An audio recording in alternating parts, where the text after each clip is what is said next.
Hello, everybody, and welcome back to Save Station. Today, we are going to be talking about some of the new changes coming to Overwatch. That includes a new character and some character balances. So, I have with me today two people. One person has been here before. That is Brandon, Hey everybody, I'm Brandon from the Geek XP. and his brother Kyle is here today as well. Hey everybody, I'm Kyle. I am Brandon's brother, and I'm also True Mandalore on Twitch. And we have Nate here as well. Hello. Almost As forgot me. per usual. Chun, please. And of course, myself, Carson. Nah, come on, So. He said with much valor. Yes. So let's get right into Anna, the new character. I'd like to hear some of your thoughts on her and maybe like character, like what she looks like, the way she plays, if you've had a chance to play with her. Maybe just give your thoughts. So Brandon, I'd like to start with you. Yeah, sure. I'll leave some of the character design stuff because I know Kyle has some thoughts on that. Sure. But I got a chance to jump into the PTR yesterday after I got out of work, and she is a very technical, high like all of her abilities are high skill ceiling. Like Yeah. in terms like many of the other healers, like all the other healers have a almost semi-passive nature to them. Like Mercy, once you put the healing beam, you don't even have to really be aiming at the person to get them with this. And then all their other abilities are sort of like soft skill based. Whereas with Ana, like her heals, it's a little bit forgiving if you are if you're not scoped, it's projectile. If you're scoped, it's hit scan. You can't headshot. Her sleep dart is Yeah. you have to be pinpoint accurate with that. The grenade is nice. And then on her ultimate, you can just it sort of auto locks onto an ally and you can Which is hit Q. awesome. She is such an interesting character, and I'm super interested to see how she works in with a more traditional composition. Because right now in all the PTR like quick play games and like the brawl, it's just like all Ana, which is not surprising. Yeah. Um, Yeah. When I but was I when I think when I was watching Nate play, it was just like a few, like one diva because they probably wanted to try out the new changes, yeah, and then lots of Ana. you just hear her speak in Egyptian, and then like a bunch of her ults go off at once. Yes. But like she brings so much utility. She's still not gonna be like you can't solo heal with her. Like if you No. want actual heals on your team, I think she only does like 75 heals or 75 damage Yeah. per shot with her rounds. And while the grenade does some healing and boosts heals, it's not as reliable as a Mercy or Lucio. Yeah. For 75 heals per shot, you have to hit them with it. She's much better suited to like a supplementary healer with just like a butt ton of utility. So here's a quick question for everybody. No. What do you think if they add some sort of like climbing mechanic for her? Because She like right now she's a sniper and she can't get a good vantage point on like the field. She really needs it. Kyle, what do you think? Well, I think for her as a sniper, you have a lot of people, and a major part of this game is the use of terrain. Yeah. It's getting around from one place to the other, and it's one of the reasons I first really enjoyed Overwatch was that the interaction with your environment was such a big part of it. And that was especially true for characters like Widowmaker, who I was drawn to when we first started playing the game, because grappling hooking up somewhere up high, having Reaper teleport somewhere across the map was It was really, her really grappling hook interesting. that drew you to Widowmaker. I Yeah, think. exactly. The Yeah, grappling hook. yeah. It was one of her best assets, and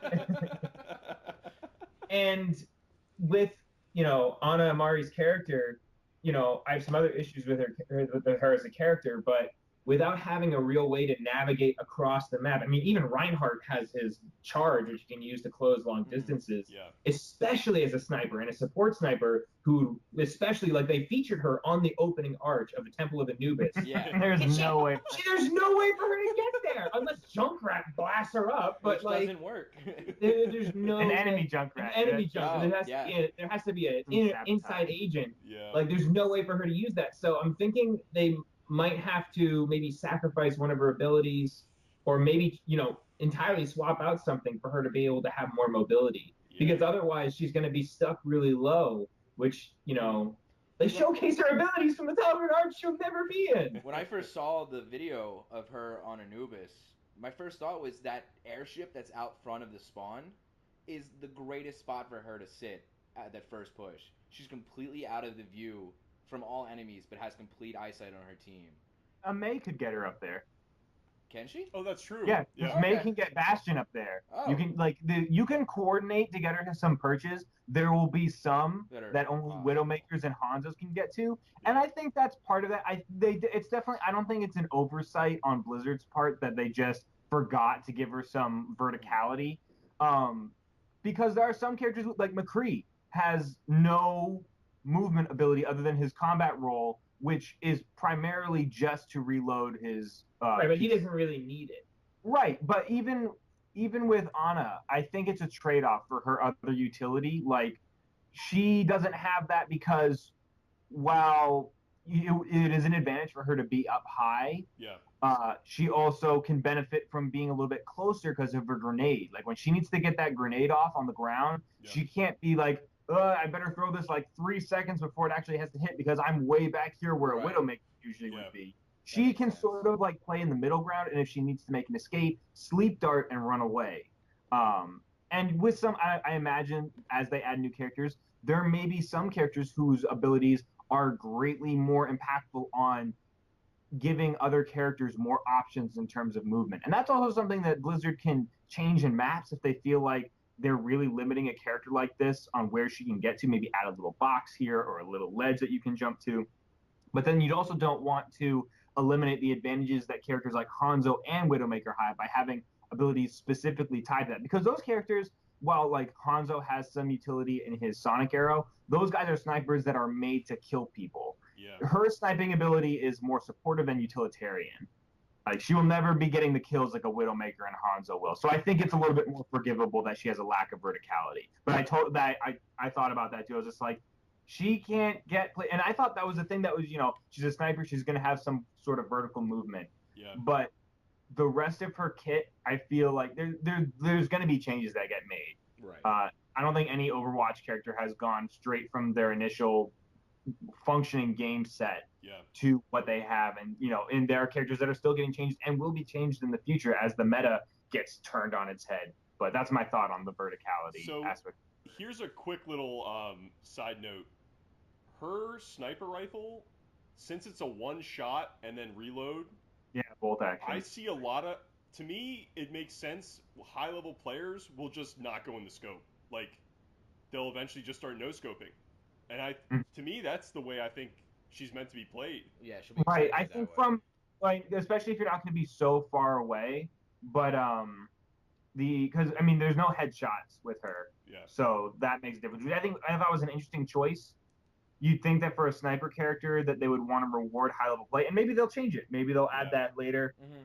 I know that Blizzard was sort of like, wow, these play, like, because on the professional level, these other players are like on a whole other universe in terms of like what they can do. Like, Widowmaker was literally godlike before her nerf, because like when they were playtesting it, it was like, okay, this works. You put that in the hands of a pro, and it becomes so devastating. So they're probably like, a pro who always gets the headshots off and doubles the 75 flat heal, their allies will never run out of health. Yeah. So that's probably why they may boost it a little bit, but I definitely see her as, while she can heal, she will serve sort of like a Zenyatta heal right now, where like you add it on top of like a Lucio or a Mercy. Definitely. Yeah. Speaking of Zenyatta, Carson had brought up the other day that a character like Ana and the role she fills further illustrates how much Zenyatta needs a buff. Well, he actually has gotten some buffs. We'll get to that once are done talking about it. Okay. But yeah, there's been, he's gotten, actually, he's pretty beastly right now. Okay, well, that's good. Okay, cool. Well, while we're still on the topic of Ana, before we delve into other characters and their recent patch changes, I want to talk for a second about Ana from a character design perspective. Yeah. And I'm not necessarily, I don't hate her design, but looking at the rest of the cast and the way they are designed and how deliberate and clear their characters, not just from like what are they, but who are they? Across the board from the original release cast, it is very clear who these people are, what they're like, and what they do, just from a silhouette standpoint, and the way that their character designs are sleek, streamlined, and clear. Ana is completely the opposite. Her silhouette is very bland. Looking at her, just her standard pose, like if you were to look at her in silhouette, has some kind of gun, probably a sniper rifle, coming up out of her shoulder. But otherwise, you lose everything in her character from the way she's all bundled up. And her design is very busy. You know, up and around like her chest, she's got some pouches. She's got a hood with a hood over that. She's got leg plates and these like weird groin like coveralls. And it's just too cluttered. Like, why do you have all this stuff? Like, clearly she's like a very much like a deserty, covert sniper with a lot of cover. But you don't, like, when you look at her, you see an old sniper. And that's it. All of her poses, everything about her character design, nothing reads about who this person is. Every other character, without exception, you look at them and you have a clear understanding of not only, you know, what are they? McCree's a cowboy. Farrah is a mecha queen. Widowmaker's a hot, you know, chick sniper, you know, like that. But well, yeah, she has that like femme fatale look. You know, you look at Winston and he is very clearly that like noble savage character with the glasses, and you know he's a gorilla, so you get that feel. Soldier 76, even Reaper, you know, they all have very Reinhardt, who has all these different moving plates and parts, very concise, very clear as what they do. Ana, not so much. It's just, it seems, it wouldn't bother me so much if it wasn't in such huge contrast to the rest of the cast. Like, put her in a Destiny game or like a Halo game, she would fit in right perfectly. Her strike skin is, I mean, when we saw pictures beforehand of like the Sombra files. Yeah. And with her, with like, and it was like with the hood and like the mask and everything, and it was like, so the Hunter from Destiny is coming into Overwatch, which really bummed me out. No, I definitely agree in terms of like the silhouette. I think the silhouette is fairly weak with this character design. And that if you get rid of all the detail and just like take her basic outline and fill it in, you don't get a lot of information. And that's from a character design standpoint, that's definitely a big no-no for me. I love her Captain Amari skin. It's the only one I truly like. Yeah, the origin-ish skin. So like I'm totally down with that. Yeah, that one's cool. I kind of like her merciful one where the hood is down and you can see her hair. Yeah, that one's really cool. And then her like Wasteland and was it Wedjot or however it's pronounced skin where she's got like the like that biohazard mask, and then Strike's badass as hell. But I agree that the her cloak right now is the big killer for me. Like, wow, it's really cool. Even like Reaper's like huge coat and hood serve to, you know, really get the idea across of like this is a really strong, very villainous character. Mm-hmm. And I would say Ana's cloak doesn't really give me too much information. And maybe we're like, I mean, Blizzard has brilliant character designers. Maybe there's something in here that I'm not reading, that I'm not seeing, that sort of shows my lack of information. But just from my gut instinct on what I know, and what I think to reinforce what Kyle is saying is that I would agree that silhouette-wise, her base form and her pose, like her default pose that she sort of stands in is good, like the arm crossed and the gun across her body is not super great. And maybe they'll change it. You know, they change the Tracer pose to a better pose. You know, I highly doubt they're going to change her costume, which really doesn't give you a lot of information. Like, it would have been I would have much preferred something with a stronger blue to connect her to Farrah and to connect her to the original Overwatch team. She has enough blue, but she's also tried to distance herself from Overwatch. I think but the whole thing coming back is to defend the people that need her. Like, that was like a big thing that she instilled in Farrah, and that's why she's coming back. But then all of her poses are super casual. Even some of her like highlight intro poses, she's like crouched over but in a half squat, like she needs to poop, but she also needs to throw up at the same time. Like, there's nothing about her poses that make me think. I like her victory pose where she's looking down the sights of her rifle.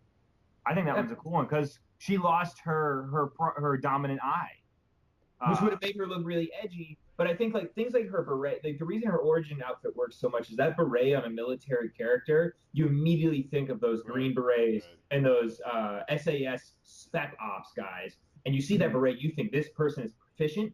This person doesn't care what you think because berets look stupid no matter where you wear them. So the only reason a person wears that is they're a douchebag from Paris, or they can kill people with popsicle sticks. Like those are the two people who wear berets.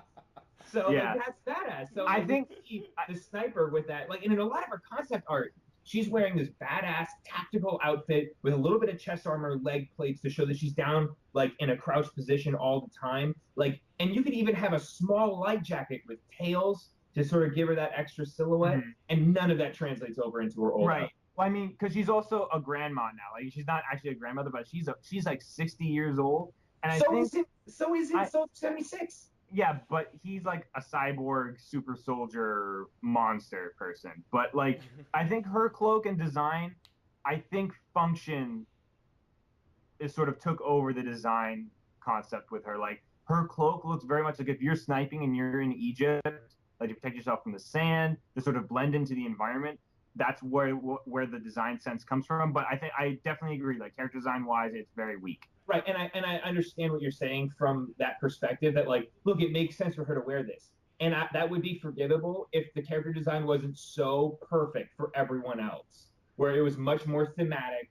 You clearly get an understanding for who these people are, on top of what they are, and that's really my biggest issue. Because if there was more function and it was like Call of Duty soldiers throughout this whole thing, and there was a lot of function to their outfits, I'd be like, cool, that just fits, but it doesn't fit with the thematic heavy, tones that each character just carries with them with their character design. So it's really that separation. She just doesn't feel like she fits in the cast. And maybe over time she'll just start to fill in, but like looking at the rest of the cast and then looking at her, I was sort of like, I really wanted more from her from a character design perspective. But that's my biggest issue with her so far. I think, going back to her mechanics, I think she offers a brand new level of skill for support, and also far-reaching support, like from far away. Typically, Lucio has got to be right in her face. Mercy's power puts her right in the middle of the group.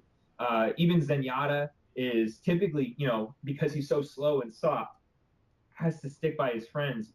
And Symmetra's not a healer, so it doesn't matter. But, you have finally a support who can do almost all of her work from, mid to far range. I think Zenyatta, because he is supposed to be a long distance healer. That's sort of the reason why his orbs work the way they do. But Ana offers a wider range of utility than Zenyatta. Yeah. But maybe not as consistent heals as Zenyatta. But like, in terms of getting to like her mechanics and playstyle, I'm interested in Carson, you and Nate's thoughts on just like the way mechanically that she works and how that works into the game. Yeah, I didn't get a chance to play her, but I was right next to Nate as he was playing her. And what I want is like more mobility with her, because I tend to like gravitate towards characters that have a higher mobility and stuff like that. Mm-hmm. And I enjoy the freedom of that as well. And it's almost kind of like a safety net at the same time, because I can get away from danger. So when I was watching Nate play, it's almost, to me, it felt like I was a little bit like Zenyatta again, except a little bit more survivable, because of the heals, like the dropping grenades and stuff like that, and then putting people to sleep. Those are good ways to keep people away from you and stuff like that. And then I'm a big fan of her ult, which charges a person up attack wise, reduces incoming damage, and a speed boost. And speeds him up. And a speed boost. If you throw that on a Reaper right before he ults, he is going to shred people. On top of a Pharah right before she goes up in the air. She'll be harder to take out. All those offensive characters who are very vulnerable when they drop their ultimates, she is going to be incredible. You can drop that on a Soldier 76, and he will just tear. I mean, any team, like, and a big issue I've been seeing in some of my groups when I play is we have low DPS. You got people trying to go on support, do like some off tanking, and you end up having, very often in my chat, I see people saying, we need more DPS. So now we have a support who can really boost group damage. I mean, yes, it's an ult, but, that is huge. That's a game-changing ult. That's like an ult that you... That's it's on the same level of like game changer as like a Lucio ult in my opinion. Yeah. And that like it's one of those things that like You drop the Lucio ult and speed boost in, and then you have her drop her, like with the Reinhardt leading the charge. She ultimates on Reinhardt, who then charges in like a crazy person, and then starts tearing into people while the rest of the team goes in there and like goes to town. Because now that Reinhardt is a huge, or you do that on a Winston Mid-range. when he's raging. Yeah. Oh no! That hit point meat like shield is now dealing like 50% more damage, is faster, and is just knocking people away, and they can't kill him. Now, does that stack with a Mercy damage boost? I don't I know. believe it does. Yeah, if it does, that's ridiculous. I believe you could potentially stack a Zenyatta Orb of Harmony, a Mercy power boost, and a Ana nano boost, and have someone just shred. But that requires a lot of like coordination. Set up. And a Lucio speed boost. Can you find out why kids love Cinnamon Toast Crunch? Like that would be crazy. That would be crazy. That would be like the sort of play that would like make people lose their shit in like a professional like world championship level game. And her sleep dart can change a push so That is fast. going to be huge. Yeah. That is going to be the most frustrating thing to deal with It's ever. a 6-second stun. Yeah, unless you get hit. Unless you get hit. It's going to be like, die. Like, yeah, well, it's on the same level of interrupt as like Roadhog's hook or Reinhardt's stun. hammer down, McCree's stun. Like all of these things that are really handy for like shutting down people's ultimates. This is a long range hit scan. Is it hit scan? It might be projectile. You got to lead pretty far on that if you. Yeah, I don't think it has any like fall off though. I don't think it has any arc to it. No, it doesn't. But it has travel time. Yeah. And especially good against like McCree's, who when they ult are slow. Yeah, you can. And so it's gonna be huge for that. But like also like in a team fight, if you like nail down the Reinhardt or a healer like a Lucio, and like knock him to sleep, and everyone else is focusing down everyone else, you can turn a 6v6 into a 5v6 for 6 seconds. Yeah. And at first I thought it was really powerful because the first time I got hit with it, I was like, can I get up? But like then after like trying to hit with it, if you hit someone with it, you deserve it. And if you're a Genji who manages to deflect it back at Ana, which I've seen a video of, you deserve it. Yeah, that's another skill that needs good communication. Because if you hit somebody with it, you don't want your team going over there and waking that person up unless they can get the kill. I would get like knocked down from a sleep dart and get right back up against someone else because they don't know. Yeah. Also, like that makes it great for like Reinhardt puts his hammer down and he can't hit all of those. Like let's say he catches 4 people. Fire strikes like 3 of them and then charges into 1, but one of them doesn't get hit. Still target for you to sleep. Now that's 1 less person. Everyone else is softened up, and you're just reducing the amount of people. And then like her grenade 12 is like seconds of a super. stun. Mm-hmm. And that's sort of another thing is that like with her grenade, she can also like be in the middle of a group during a fight, throw down the grenade, and heal everyone. And then I saw a video. I forget whose it was. I think it was a Stylosa video. He was saying that like. Imagine Zenyatta pulling his ult, and then you throw her anti-heal grenade into that group of people. Oh. The Zenyatta ult now means nothing because none of them are healing. Right. You still can't kill Zenyatta. All of those people who think they're getting 400 heals per second are now getting squat heals per second. Oh. Right. Like, the amount of counterplay with this character is massive. And while she doesn't deal a whole lot of damage and her heals are more supplementary, she will just be I think she'll be a great addition once you get someone who's really good with her, like to be able to like also like counter push. Like they're coming in like on like second point on Hanamura, they're making a big push up the middle with a Reinhardt shield and a Lucio boosting them, and you've got like a Reaper doesn't even necessarily have to have his ult up, and she drops her ultimate on him, and he just like okay and just runs into the middle of them, like runs behind the Reinhardt shield and just starts like blasting people. Like he already melts tanks. Like with that sort of kind of like very, and she will encourage skill and organized play. Like you have to like to use her to her fullest extent. I believe is going to require an extreme amount of coordination. Absolutely. So much communication. Absolutely. So talking about team coordination and combining different abilities, let's start talking about some of the new additions, buffs, and changes that they've made to pre-existing characters.